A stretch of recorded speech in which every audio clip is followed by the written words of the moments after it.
Hi everyone. Today I shall discuss linear programming problem GATE 2017. All question discuss करेंगे इसमें, ठीक है। Complete चलिए स्टार्ट करते हैं। ओके, एक्चुअली 2017 में टोटल 4 क्वेश्चन पूछा गया था। उनमें से 2 क्वेश्चन 1 नंबर वाला था और बाकी 2 2 मार्क्स वाले, ठीक है। सो चलिए, this is the first question. Okay, क्या बोल रहा है क्वेश्चन में? Consider the linear programming problem LPP max z equal to 4x1 plus 6x2 subject to x1 plus x2 is less than or equal to 8, 2x1 plus 3x2 greater than or equal to 18, okay, and x1 is greater than or equal to 6 and बोल रहा है कि x2 is unrestricted in sign, then the LPP has no optimal solution, only one basic feasible solution, and that is optimal, more than one basic feasible solution and a unique optimal solution, okay, and last one infinitely many optimal solution. So this one is very easy, okay. You solve this by using graphical method.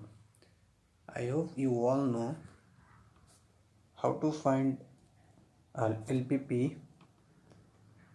by using graphical method, okay. So अगर आप इसको optimal graphical method से solve करेंगे, पहले तो आपको point निकालना पड़ेगा, क्योंकि यहाँ पे बोल रहा है सिर्फ ऑप्टिमल सॉल्यूशन पूछा गया है, ठीक है। देखिए पहले बोल रहे हैं ऑप्टिमल सॉल्यूशन. सो ऑप्टिमल सॉल्यूशन निकालने के लिए एक ग्राफिकल मेथड में क्या होता है, पहले तो एक फिजिबल रीजन देगा, कॉमन रीजन देगा जो फिजिबल हो, फिर बोल रहा है कि बेसिक सॉल्यूशन, ओके. सो चलिए यूनिक देगा या इनफाइनाइट देगा वो भी चेक कर लेंगे, ओके. सो ग्राफिकल मेथड से इसको सॉल्व करते हैं. पहले देखिए कि इसका पॉइंट, फर्स्ट वन का पॉइंट क्या होगा, फर्स्ट इक्वेशन का x1 plus x2 is equal to 8. That means when x1 0 x2 equal to 8 and when x2 0 x1 equal to 8, okay. This is the first equation का points. And second equation का point क्या हो जाएगा, इसको आप 2x1 plus 3x2 equal to 18 कीजिए, ठीक है. 2x1 plus 3x2 is equal to 18. When x1 equal to 0 x2 equal to क्या हो जाएगा 18/2. That means when x1 equal to 0 x2 equal to 18/3. क्या हो जाएगा 0,6. And second point when x2 equal to 0 x1 equal to 18/2. That means 9,0, okay.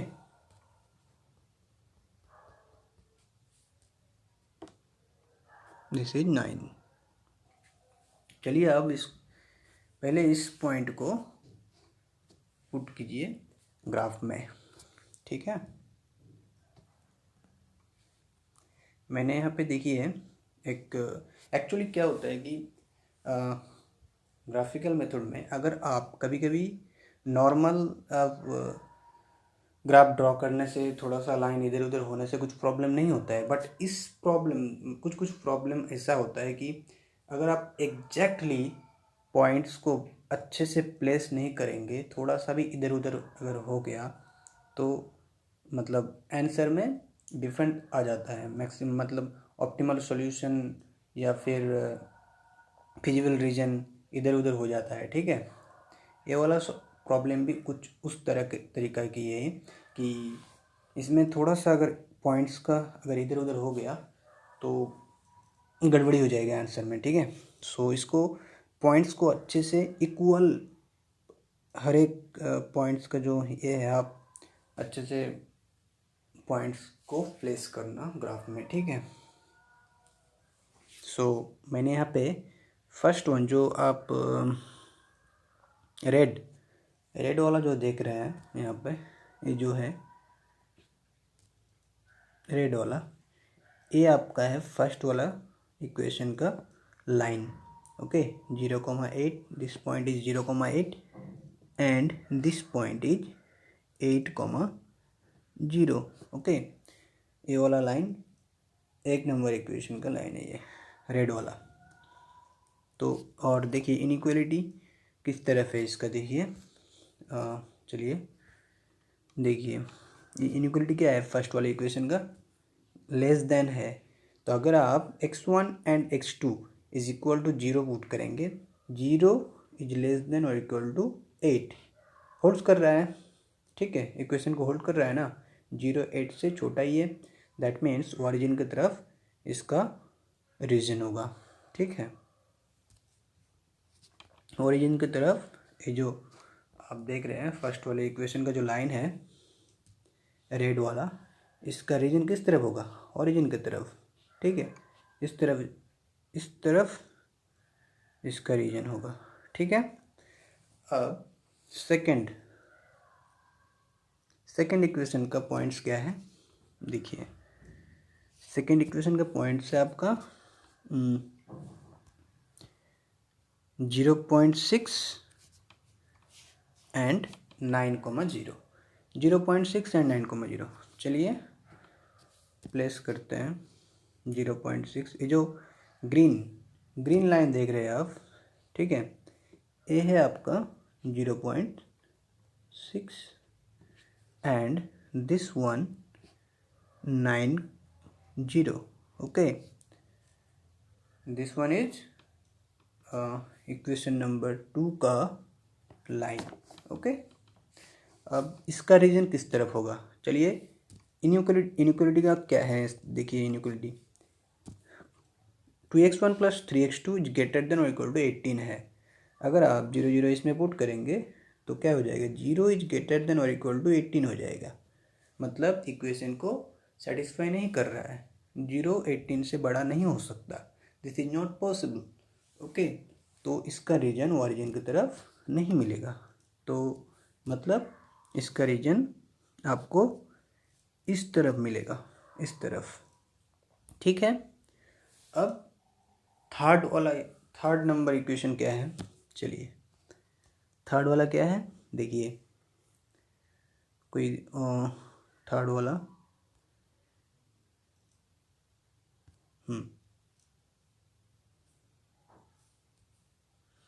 Third वाला क्या है मेरा, देखिए ये वाला है थर्ड, जो मैंने ये वाला से इंडिकेट किया, देखिए x1 इज ग्रेटर देन और equal to 6, that means x1 equal to 6 put कीजिए ग्राफ में। ये जो आप यूलो वाला पॉइंट देख रहे हैं, यूलो वाला लाइन, ओके, दिस वन 6,0, ये आपका third number equation, okay. x1 is equal to 6 और इसका रीजन किस तरफ होगा, एक वहाँ पे क्या था, x1 इज ग्रेटर देन और इक्वल टू 6, दैट मीन्स अगर आप x1 इक्वल टू 0 पुट करेंगे तो 0 is greater than equal to 6, this is not possible, मतलब 6 से बड़ा, मतलब ऑरिजिन की तरफ इसका रीजन में नहीं मिलेगा, इस तरफ मिलेगा, ठीक है।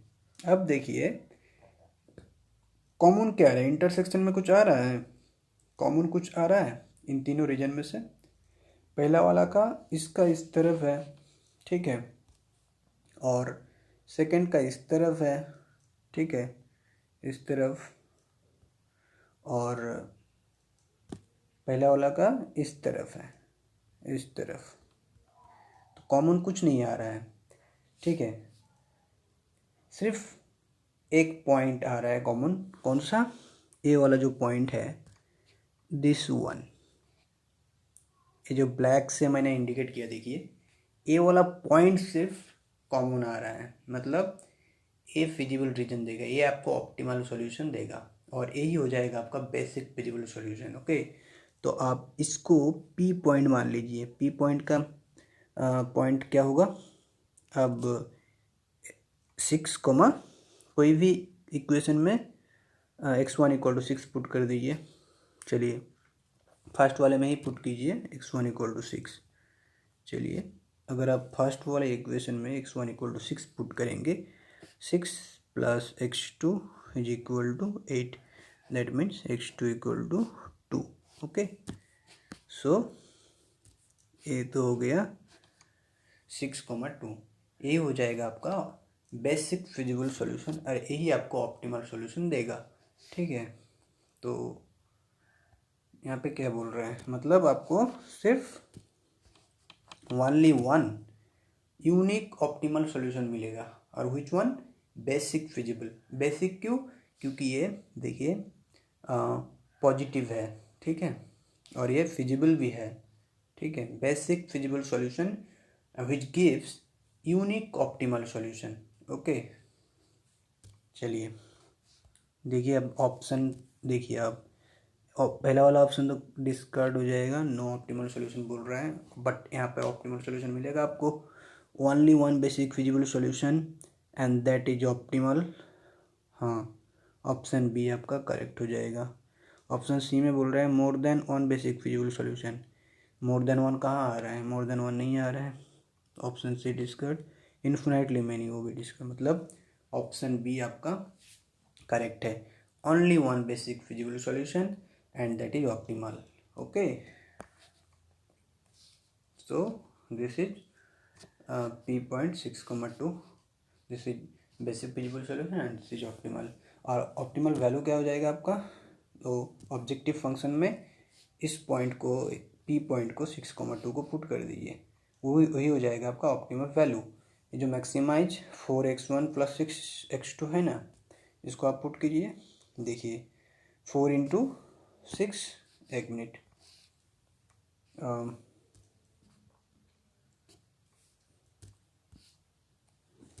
ऑप्टिमल वैल्यू क्या हो जाएगा आपका,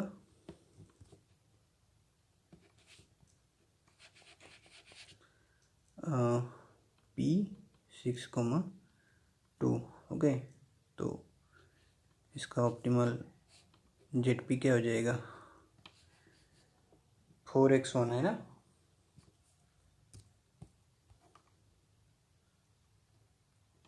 फोर x1 + 6x2,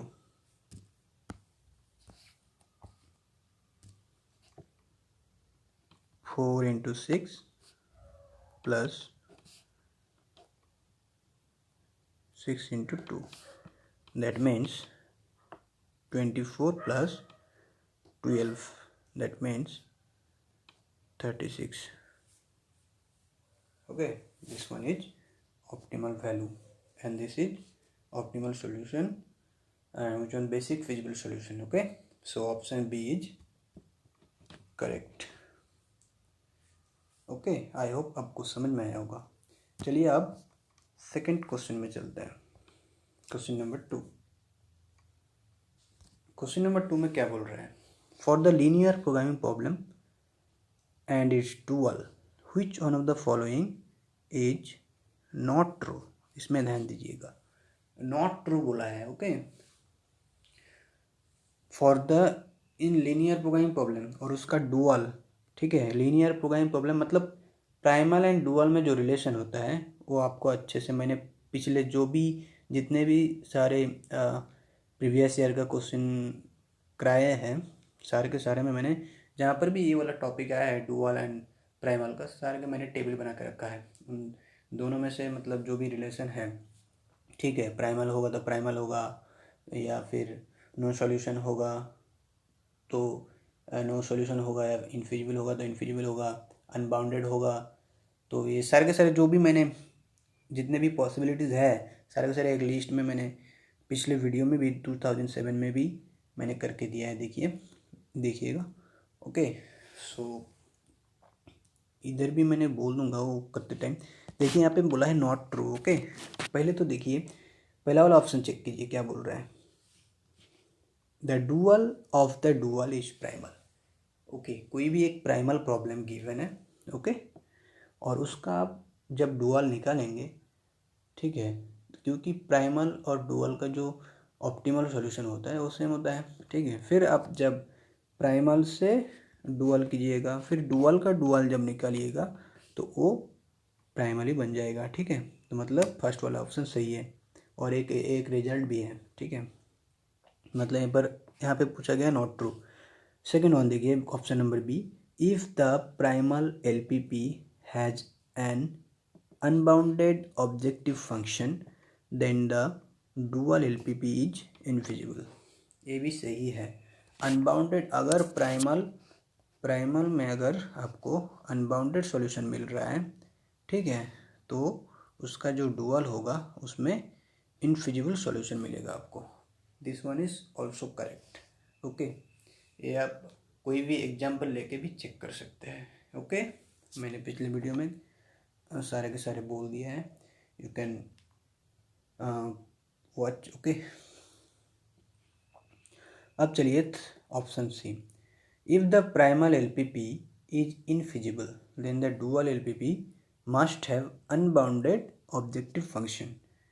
यहाँ पे बोल रहे हैं कि if the primal LPP is infeasible, primal अगर इनफिजिबल है, ठीक है, प्राइमल अगर इनफिजिबल है देन डुअल क्या हो जाएगा, अनबाउंडेड बोल रहा है। अगर प्राइमल इनफिजिबल दे रहा है तो डुअल अनबाउंडेड हो जाएगा। No, not unbounded.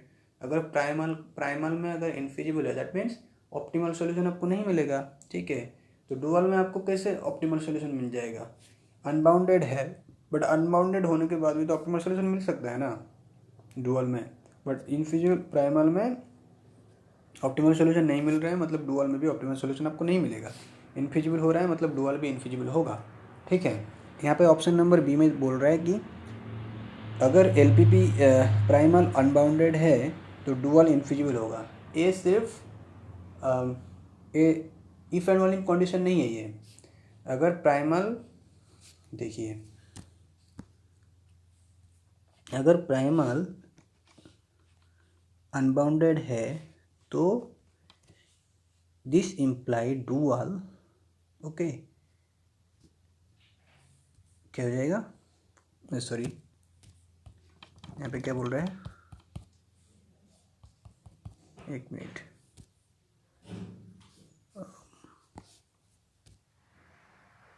ये सिस्टम थोड़ा डिस्टर्ब कर रहा है, रुकिए। हाँ, बोल रहे हैं यहाँ पे अगर प्राइमल अनबाउंडेड है तो डुअल इनफिजिबल बोल रहा है। Okay, primal unbounded, dual infeasible, this one is this is not if and only if condition. Okay, but this unbounded, primal unbounded, this imply dual infeasible होगा. Okay, but if dual is infeasible that doesn't imply P is unbounded. Okay, so option C false है आपका, option C false है। Okay, और option D में बोल रहा है if the primal LPP has a finite optimal solution then the dual LPP also has a finite optimal solution, this one is true. Okay, so कौन सा सही हो, मतलब नॉट ट्रू पूछा गया तो कौन सा नॉट ट्रू हो गया, ऑप्शन सी। तो which one is correct, option C is correct according to the question. Okay, अब चलिए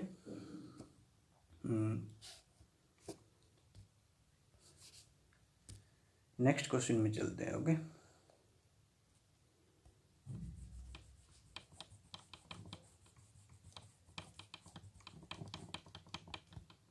अब चलिए नेक्स्ट क्वेश्चन में चलते हैं।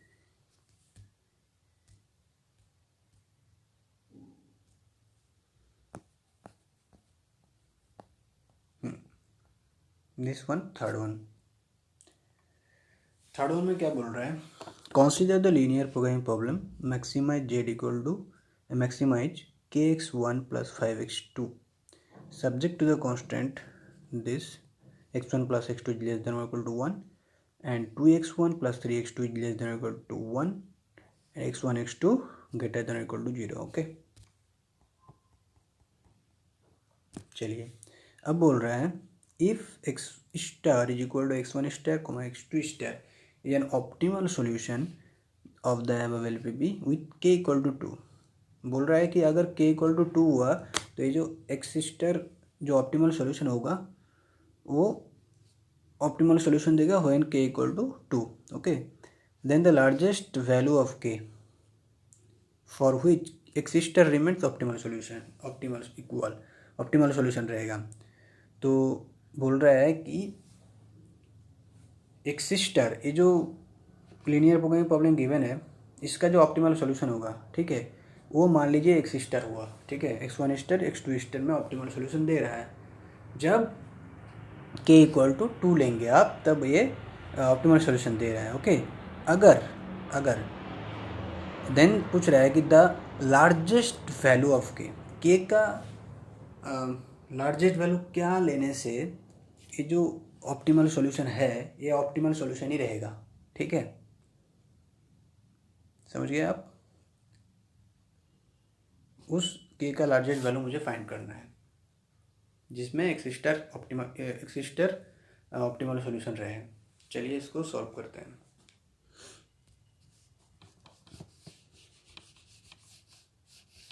ओके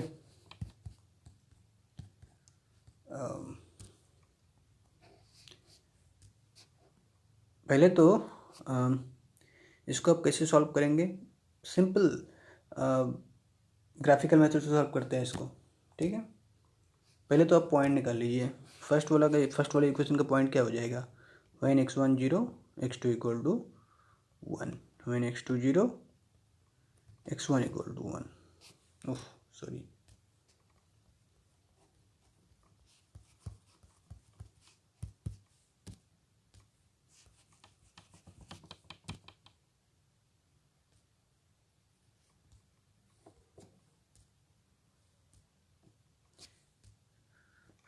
बहुत डिस्टर्ब कर रहा है. तो चलिए when x1 0 x2 equal to 1 and when x2 0 x1 equal to 1. Okay, और ये हो गया फर्स्ट वाले इक्वेशन का पॉइंट. एंड सेकंड वाले इक्वेशन का पॉइंट क्या हो जाएगा, when x1 0 x2 equal to 1/3 and when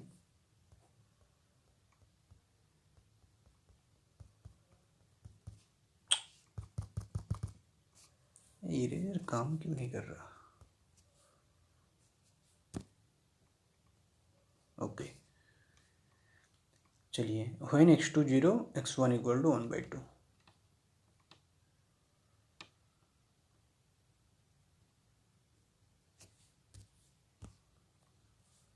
okay 1/2 0. अब चलिए फर्स्ट वाला जो पॉइंट है, फर्स्ट वाला इक्वेशन, उसको ग्राफ में पुट करते हैं. मैंने यहाँ पे देखिए एक पॉइंट अच्छे से ग्राफ बना के रखे हैं. ठीक है, ये जो आप 1 0 0 1 देख रहे हैं, जो ग्रीन वाला देख रहे हैं आप. ओके, ग्रीन वाला जो आपको दिखाई दे रहा है, ये वाला, ये है आपका 0.1. ओके, ये आपका 0.1 है and this one is 1.0. Okay, इसका रीजन किस तरफ आएगा, इसका x1 plus x2 less than equal to x1 x2 less than equal to 1 है. ठीक है, मतलब इसका जो रीजन होगा वो 0 0 अगर पुट करेंगे, 0 is less than equal to 1, सही है, मतलब ओरिजिन की तरफ इसका रीजन ओरिजिन की तरफ मिलेगा आपको. ठीक है, इस तरफ. इस तरफ इसका रीजन मिलेगा। और जब आप सेकेंड वाला पुट करेंगे, ठीक है, जब आप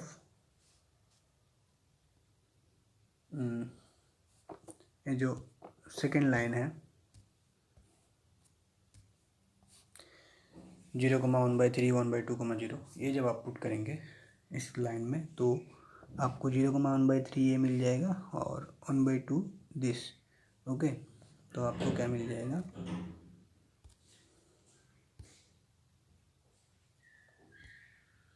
आपको ये मिल जाएगा आपको 0,1/3 एंड दिस इज 1/2, 0। ओके, तो इसका रीजन किस तरफ होगा, इसका रीजन हो जाएगा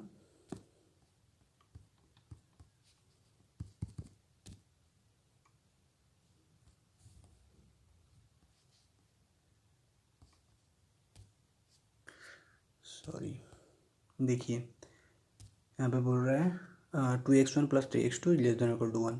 दैट मीन्स इसका रीजन भी ओरिजिन की तरफ ही मिलेगा आपको, ठीक है, इसका रीजन भी इस तरफ ही मिलेगा। मतलब इसका जो कॉमन रीजन हो जाएगा वो हो जाएगा ये,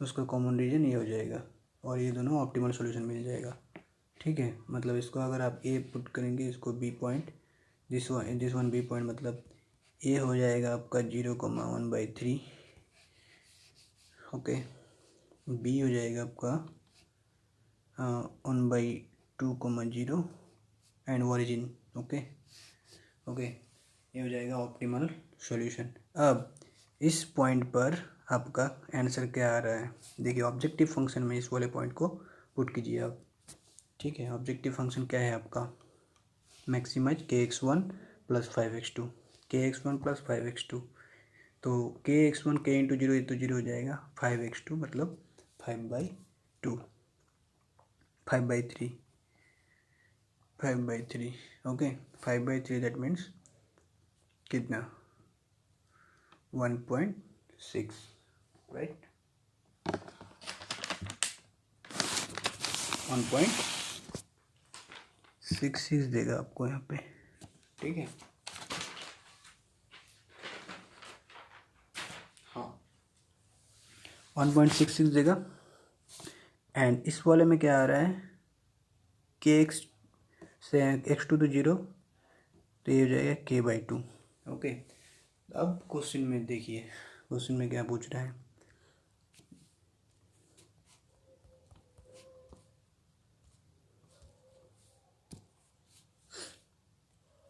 क्वेश्चन में पूछ रहा है अगर k = 2 हो गया तो ऑप्टिमल सॉल्यूशन क्या हो जाएगा। यहाँ पे मैक्सिमम बोला है, ठीक है, तो आपको मैक्सिमम वैल्यू कौन सी पॉइंट में मिल रहा है। अगर आप यहाँ पे k = 2 पुट कर देंगे तो ये 2/2 = 1 हो जाएगा, ठीक है। बट यहाँ पे 1.6 है, मतलब ये वाला पॉइंट आपको मैक्सिमम मिल जा रहा है, मतलब ये जो 0,1/3 है ये आपका ऑप्टिमल सॉल्यूशन बन जा रहा है। अब पूछ रहा है कि k का लार्ज मतलब लार्जेस्ट वैल्यू क्या देने से k का मैक्सिमम लार्जेस्ट वैल्यू क्या होगा, ताकि ये जो पॉइंट है ये ऑप्टिमल बन जाए। तो आपको k = अगर आप यहाँ पर मान लीजिए 3 अगर k = अगर 3 लेंगे, 2 में तो नहीं हो रहा है, 2 में मिनिमम हो जा रहा है। k = अगर आप अगर आप 3 लेंगे तो 3/2 होगा। दैट मीन्स 3/2 मतलब 1.5 ना, 1.5 फिर भी कम है क्योंकि इसमें तो है 1.66 है, ठीक है। तो आपको क्या लेना पड़ेगा, आपको k = 3.2 ले लेंगे, k = अगर 3.2 से भी नहीं होगा, अगर आप k = अगर आप 3.32 ले लेंगे, ठीक है।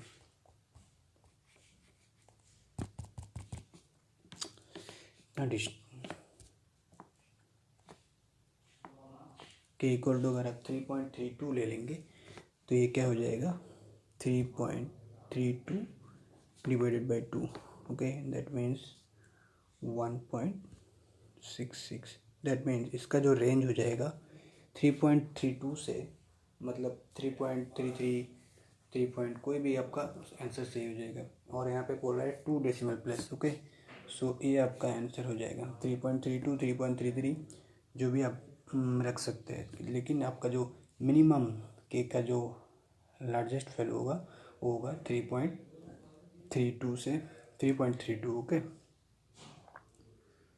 अब चलिए, तो इसका आंसर क्या हो गया आपका,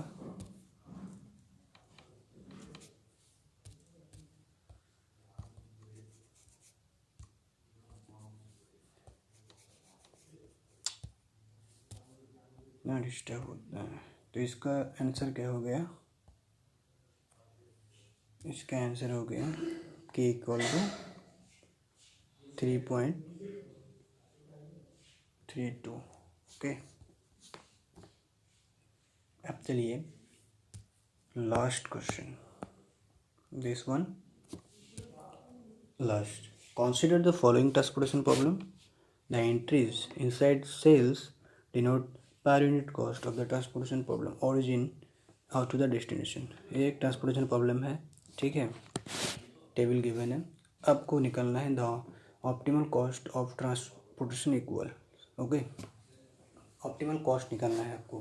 तो ऑप्टिमल कॉस्ट निकालना, यहाँ पे पर्टिकुलर कोई मेथड तो नहीं बोला है ट्रांसपोर्टेशन निकालने का, ट्रांसपोर्टेशन प्रॉब्लम निकालने के लिए बहुत सारे तरीके हैं, ठीक है, मेथड है, जैसे नॉट कॉस्ट हो गया, वोगल्स भैम हो गया, यूवी मेथड हो गया, ठीक है, बहुत सारे मेथड हैं। तो चलिए हम लोग इसको भैम से सॉल्व करेंगे, ओके। तो चलिए इसको हम वोगल्स अप्रोक्सीमेशन मेथड भैम से सॉल्व करेंगे यूजिंग भैम, ओके।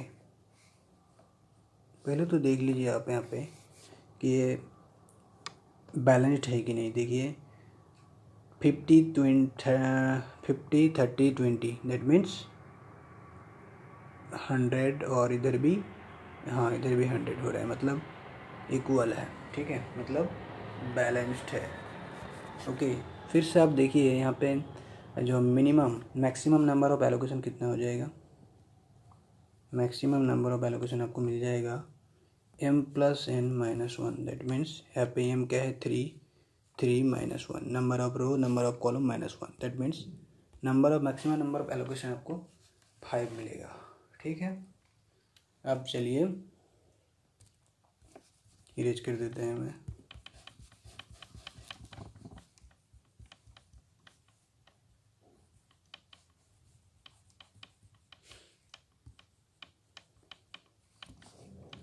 थोड़ा सही हो गया, चलिए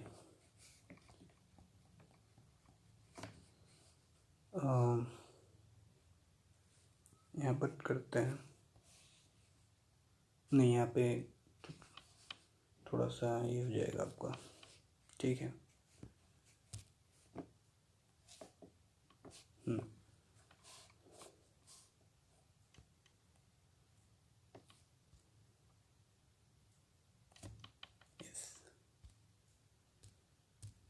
थोड़ा ज़्यादा बड़ा हो गया है।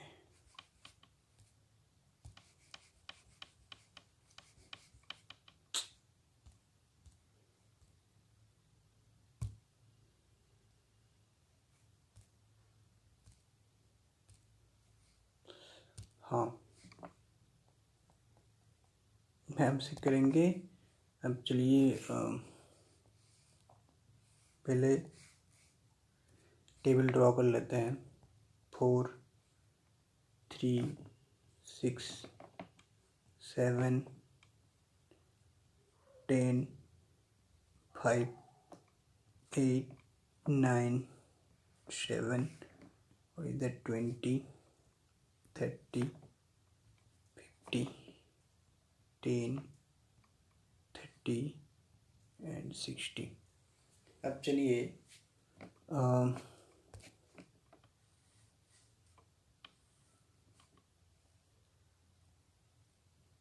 ओके,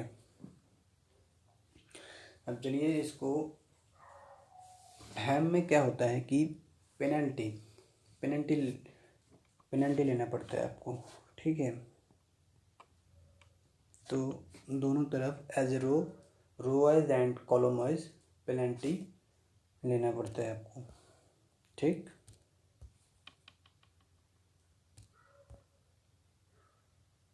ओके, तो पेनल्टी लीजिए दोनों तरफ। पहले रो वाइज लीजिए, रो वाइज पेनल्टी लेते हैं, ओके। अगर आप इनमें से देखिए फर्स्ट वाला जो रो है, ठीक है, फर्स्ट वाला जो रो है इनमें सबसे मिनिमम कौन है? 3 से जस्ट बिगर सेल क्या है? 4, तो 4 - 3 1, ओके। फिर सेकेंड रो में देखिए सबसे मिनिमम 5 है, तो 7 - 5 2, और थर्ड वन में 7 8 - 7 1, मतलब सबसे मिनिमम से जस्ट बड़ा, ठीक है, मिनिमम से थोड़ा सा बड़ा जो है उससे जस्ट बड़ा मैक्सिमम नंबर, उससे जस्ट मैक्सिमम नंबर, उससे मतलब सेकेंड स्मॉलेस्ट, सबसे स्मॉलेस्ट एलिमेंट सिलेक्ट करना है। फिर सबसे स्मॉलेस्ट एलिमेंट से सेकेंड स्मॉलेस्ट जो है उससे सबसे मिनिमम को सबसे स्मॉलेस्ट को सब्ट्रैक्ट करना है, ठीक है। जो होगा वही हो जाएगा आपका पेनल्टी, ठीक है। ये हो गया आपका रो वाइज पेनल्टी। आप कॉलम वाइज करते हैं, इसमें देखिए आप सबसे मिनिमम 4 है और उससे जस्ट सेकेंड स्मॉलेस्ट 7 है, तो 7 - 4 हो जाएगा 3, ओके, ये हो गया 3। फिर सेकेंड रो में सेकेंड कॉलम में देखिए सबसे मिनिमम 3 है और उससे ज़्यादा उससे थोड़ा बड़ा है 9 - 3 क्या हो जाएगा 5, सॉरी 6। एंड थर्ड कॉलम में देखिए सबसे मिनिमम 5 है एंड 6 - 5 1। अब आपको क्या करना है, आपको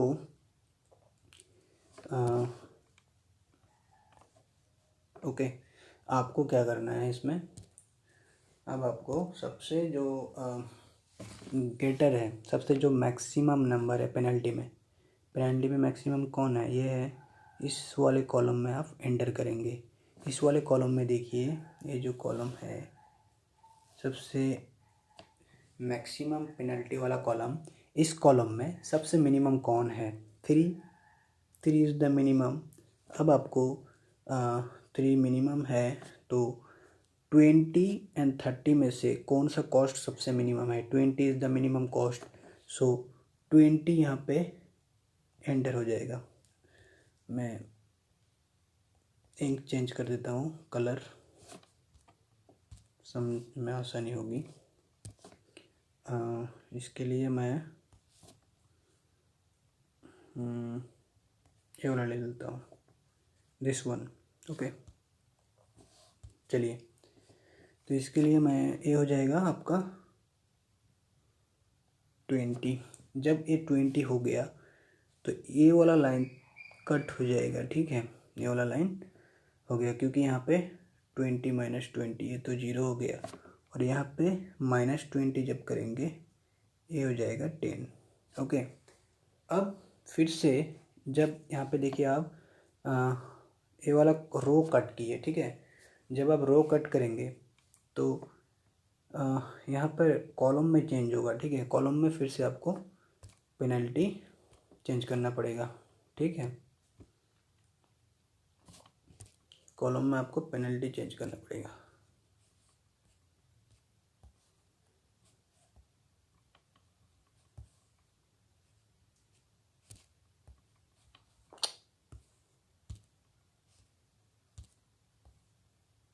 देखिए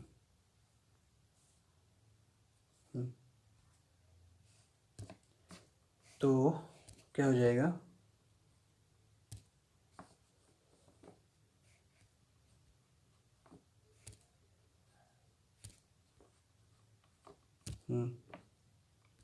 P2 क्या हो जाएगा, ये सेम रहेगा, क्योंकि आप ये तो ठीक है, रो वाइज पेनल्टी सेम रहेगा, ठीक है।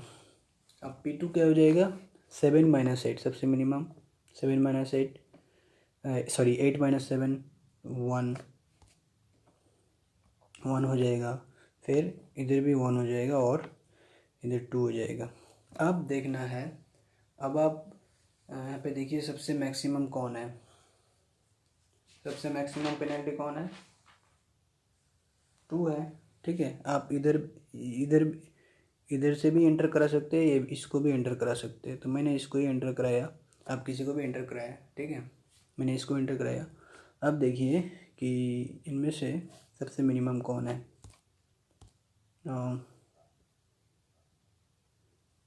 इनमें से सबसे मिनिमम कौन है, इस वाले को लास्ट वाले जो कॉलम है इसमें देखिए ये वाला मिनिमम है, ठीक है। तो जो ये वाला मिनिमम है, तो अब देखिए 30 एंड 60 में से जो मिनिमम है वो आप यहाँ पे एलोकेट कर दीजिए, ठीक है। तो ये वाला लाइन कट हो जाएगा, इसका ये वाला कॉस्ट फुल हो गया, ये कट हो जाएगा और यहाँ पे क्या हो जाएगा -30 = 30, ओके। अब आप देखिए बचा कौन है, ये लास्ट वाला रो बचा हुआ है, तो आप ये सारे के सारे यहाँ पे 10 हो जाएगा, यहाँ पे 30 सॉरी यहाँ पे भी 10 हो जाएगा, जो न्यू जो कॉस्ट है वो 10 है, न्यू डिमांड्स, ओके।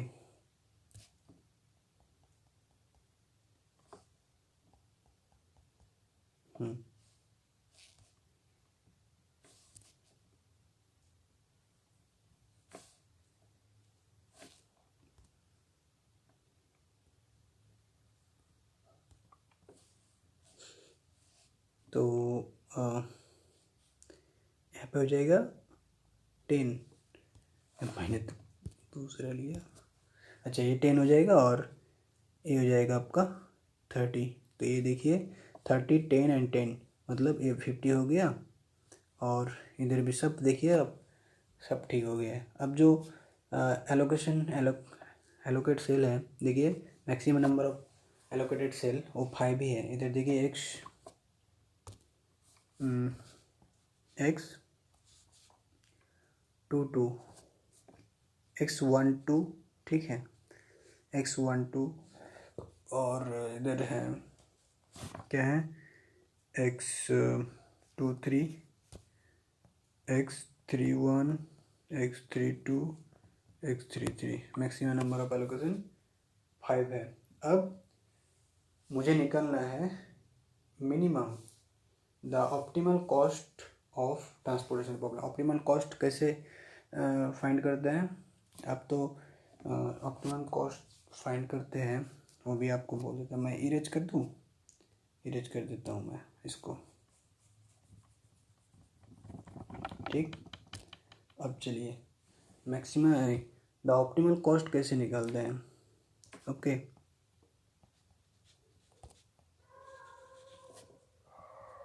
तो ऑप्टिमल कॉस्ट हो जाएगा आपका समेशन CIJ XIJ, ओके। यहाँ पे CIJ क्या है, गिवन सेल, एंड XIJ अभी जो एलोकेट हुआ 5 सेल, वो वाला 5 सेल, ओके। तो यहाँ पे क्या हो जाएगा, इक्वल टू हो जाएगा C12 X12 plus C23 X23 plus C31 X31 plus C32 X32 plus sorry ये वाला 3 होगा C, और ये हो जाएगा C33 X33। अब आप पुट कर दीजिए वैल्यू, क्या है वैल्यू,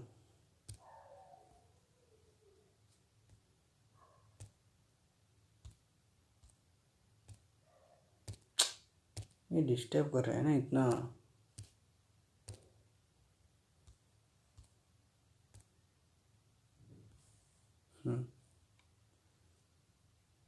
चलिए मैं इरेज करके इधर लिख देता हूँ, ठीक है।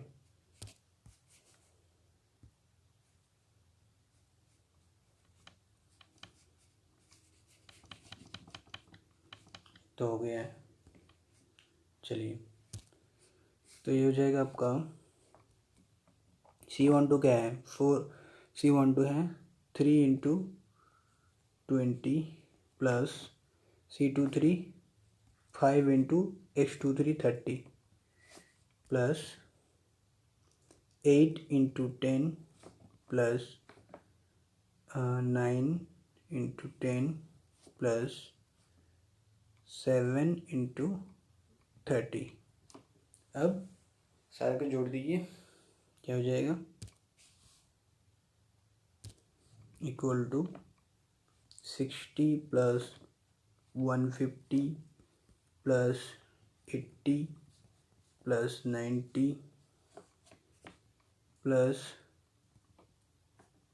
210 इक्वल टू हो जाएगा आपका 590। ओके, ये आपका optimal transportation cost of the given transportation problem. Okay, यही आएगा आपका answer by using Vogel's approximation method. Okay, तो यहाँ पे मैंने देखा कि आंसर की में 590 आंसर दिया हुआ है, बट अगर आप यहाँ पे तो कोई मेथड मेंशन नहीं है। ओके, सो मेरे हिसाब से मुझे लगता है कि अगर आप कोई दूसरा मेथड से करेंगे, अगर जैसे मैट्रिक्स मिनिमा और that means list cost method से अगर करेंगे तो इसका आंसर मतलब 610 आएगा। मतलब ये वाला जो है वोगेल्स अप्रोक्सीमेशन, ये सबसे मतलब मिनिमम कॉस्ट देता है आपको, ठीक है। और अगर आप फिर यूवी मेथड से करेंगे, मोदी मेथड, उस मेथड में अगर करेंगे इसको तो और भी मिनिमम कॉस्ट ऑप्टिमल सॉल्यूशन आपको मिलेगा, ठीक है। सो यहाँ पे 590 मिला है bye using Vogel's approximation method, और आंसर की में यही आंसर है। ओके, और लिस्ट कॉस्ट में अगर करेंगे तो उसमें आपको 610 आंसर मिलेगा। सो आई होप आपको समझ में आया होगा। चलिए, थैंक यू।